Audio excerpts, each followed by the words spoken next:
Hi, I'm Ileana Limon Romero here with Orlando City, Orlando Pride, Orlando Soccer Insider, Alicia Delgado, ready to talk once again this week a little Orlando City SC soccer. Alicia, it's been quite the week. We've had a lot more action. Yes. 2 games, 3 games really when you count OCB. It's been really just a ton of activity. We've got a lot to catch up on. We're here every Tuesday taking your questions via Twitter and also via Facebook Live this week. So very exciting. First time ever Facebook Live. We have our social media guru here, Jessica Gillespie. Behind the scenes, helping us out. So if you've got any questions there, we're open to taking those. We're going to start out with the ones that were already fired away to Twitter. Okay. So first up, Zach at USWNT23. At OS Lions at Orlando Sentinel. Any idea who the international spot is for Orlando Pride? Very popular question. We've gotten it quite a bit. Is it too soon to say? What's the case? It's too soon to say, Zach. I spoke with Orlando Pride coach Tom Sermani multiple times over the past week, and he has said that he's going to wait. He doesn't know. He doesn't have a specific name in mind yet of who he wants to fill that international spot. So he's going to wait until they have a few games under their belt and he can see where they're weak and what type of player they need to bring in before he narrows down the list of international players that he goes after. Yeah, absolutely. And at this point, he said it's taken a bit for them to even come together as a team. They really had one full practice with their starting lineup in Portland before they had to play in Portland. No, they didn't have their full starting lineup. Jose Belanger was not with them until the Portland game day. Wow, so she missed the one at the Nike training facility. So there you go. It's been like a tight squeeze for them, just trying to get all their players together and get it all squared away. Yeah. All right, another one from Zach at USWNT23. Also, how will Sermani adjust the midfield against the Dash? Wasn't pleased with the early midfield performance. What adjustments can we expect? So I think it's a little early in the week to tell what he's going to do, and I think he doesn't know what he's going to do yet. But I would say if there were going to be any adjustments in the midfield from what I saw, you might want to center those around Leanne Sanderson. He's talked about her as being their most creative player, and she came on very late in the game in Portland. So I think you could see her used more or earlier or in the starting lineup, something to do with Leanne. She could be someone who could be a big playmaker for them. But as the week goes on, he'll start to look at what they really need to do to move things around to game plan specifically for the Dash. Yeah, I think the other interesting part of that, they definitely were cognizant of the hostile environment that they were playing in. They were dealing with a really intense crowd. Now they feel like they're going to have the crowd back in their favor. They're hoping for an NWSL record, so you definitely can adjust maybe some of the tactical decisions that you make. But the other thing is, of course, coaches aren't going to say. They're not going to say this early. They're not going to give up that kind of intel when that's such a major advantage. They don't even say late. You have to try to see at practice. It's an advantage. So to their credit, I think they're going to work that out and wait to see. I think it will be very interesting to see how they perform in the second game. Right. All right, next question from @Craig Baker. This one's back to Orlando City. What is going on with Higuita and Ramos? Okay, so Higuita, he had that minor groin injury. They said it was a minor groin injury 2 weeks ago, and it's just taken longer than expected to heal. And at this point, there's no need to rush him. I know a lot of people watching this are going to say, there is a need at Higuita, we need him. But we have a strong bench, we have depth, and rather than rush players with soft tissue injuries back on the field and risk them getting injured for 4, 5, 6 weeks, they'd rather have them sit out for 2 weeks till they're 100% and get them back out there. Higuita has been training. He trained on his own today with one of their specialists who worked with him, and he was practicing finishing skills and doing things like that and just trying to get back to where he is. So he is out there training. He is getting closer. Whether they rest him a little bit more this week or not, it's a little early in the week to tell, so we should know more later, but he's very close to being back. And what was the other one? Ramos. I've been told, again, it was a minor hamstring tear with Ramos that happened late Friday, so they're hopeful, the word of the week, hopeful that Ramos will be available as well. Heath seemed to think that he could have possibly played if they needed him to on Sunday, but they didn't need him to because they have people who can come in for him so he can rest. So he might be available. All right, so it's a long MLS season in contrast to the NWSL, quite a few more games, and they're definitely trying to pace themselves and see where they can go from there.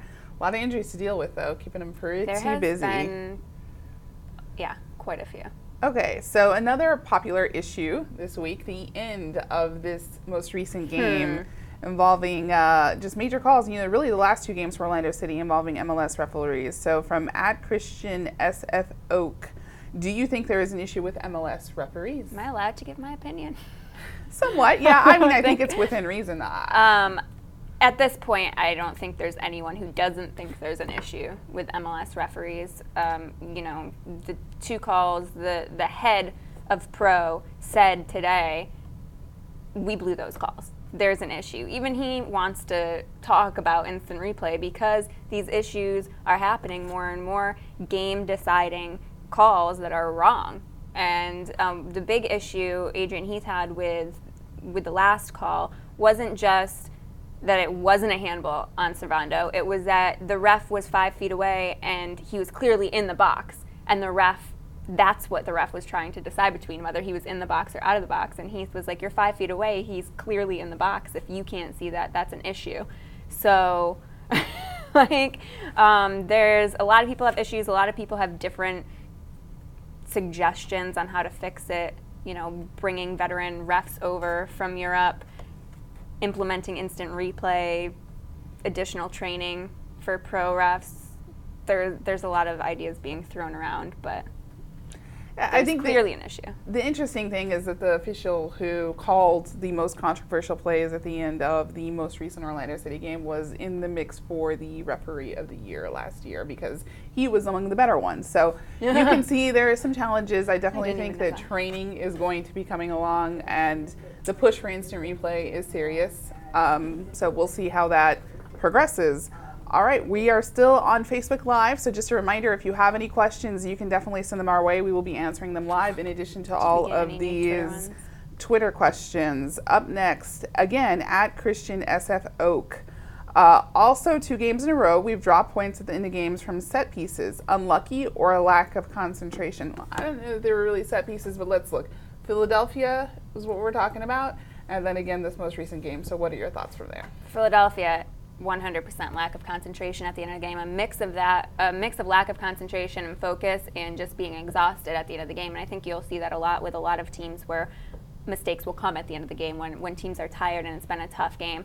But yeah, lack of concentration, errors on defense were the reason for the set piece goal, despite it being offside in Philadelphia. But this last one, I don't think penalty kicks are in the same category because penalty kicks are much harder to stop. No one expects you. I did a story on this last week. No one expects the goalkeeper to stop a penalty kick. It wasn't an error on Bednick's part, and it certainly wasn't an error on Servando's part because it wasn't actually a handball.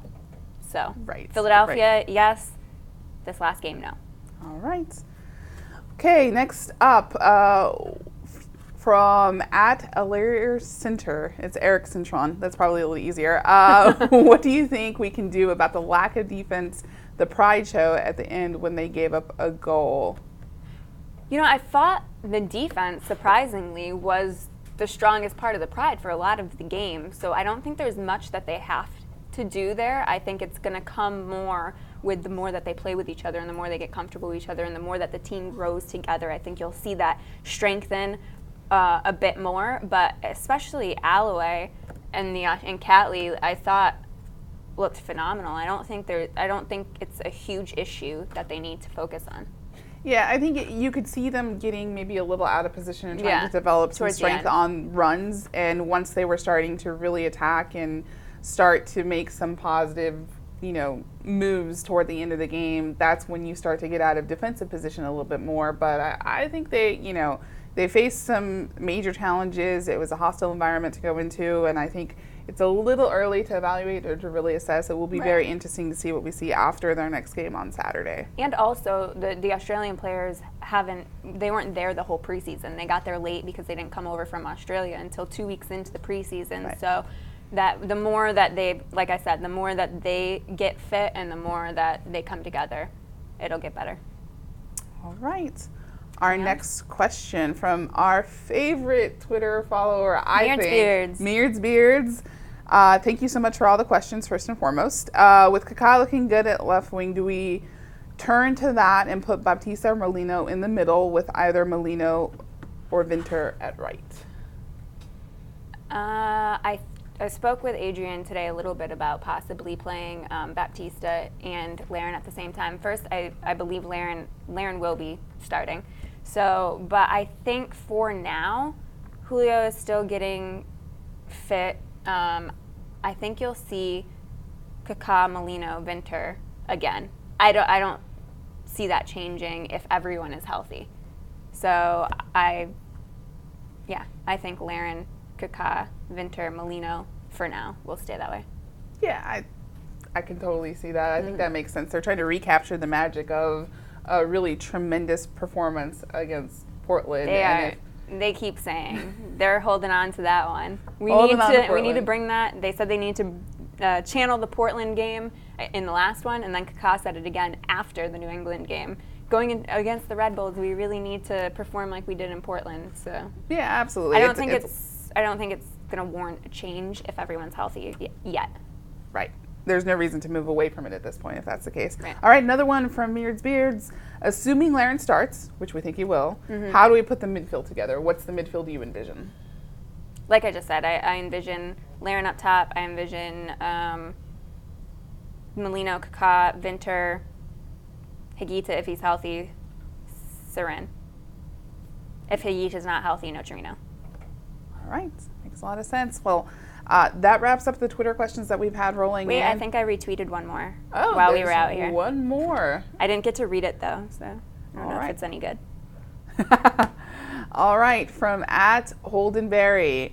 Seren Nocerino partnership isn't coming together very fast. Maybe Carrasco, Seren, and Nocerino off the bench. So would that be a better fit? This is interesting because I think Nocerino, there's been some criticism of how quickly he's been able to make an impact. A lot of criticism. I think Kaká certainly has had a lot of faith in him. The club has had a lot of faith in what his potential is, and it seems a little early to write him off. I think the thing is that they're trying to get him fully 100% match fit, and the only way to do that is to get him minutes in matches. So I think until he is at that point, you're going to continue to see him. You know, they're going to keep trying to work on him and bring him into the mix to get him to that point, because if he's not playing, and if he's not playing in games and he's coming off the bench and only getting a few minutes, then he's never going to get to that point. All right. There's been some talk about him playing a bit out of position, playing a bit out of what's a natural fit for him. But again, the fitness has to be first and foremost, and we've seen a lot of international players. There is a learning curve, and I know people don't necessarily believe it because other leagues are considered to be superior at times. Yeah. But the travel and the physical style of play is always very startling for everyone who comes in, and so it'll be very interesting to see. Nocerino mentioned that. He said it's a really physical league, and I've noticed that. And Baptiste even said that too. He goes, I need to keep going and be physical and be tough at all times, and I'm not used to that. But both of them are working on things outside of just training with the team without pushing themselves too hard to risk injury. They're both doing additional things to try to accelerate that process of getting fit and being at the best level that they can be. So it's going to take a little while. We have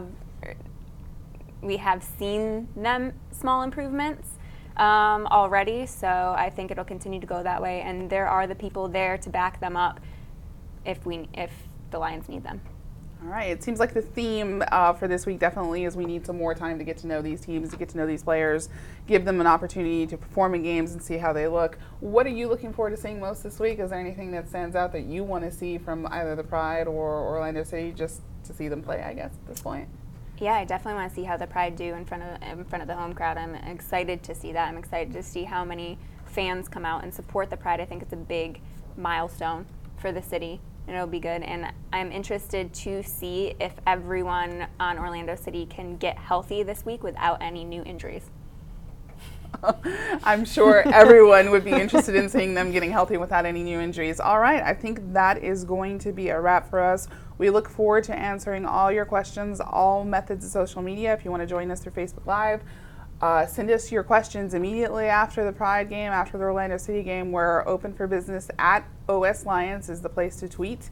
Send us those questions and let us know what you think about how the team is progressing. We will be hosting this every Tuesday, 3:30 p.m. So come back, check us out. Unless there's some breaking news. Unless there's some breaking news, in which case we'll bring you that first and foremost. Yeah. But again, check us out. Let us know what you think. Tell us more about the team with Alicia Delgado, our Orlando City Soccer SC insider. I'm Ileana Limon Romero at the Orlando Sentinel.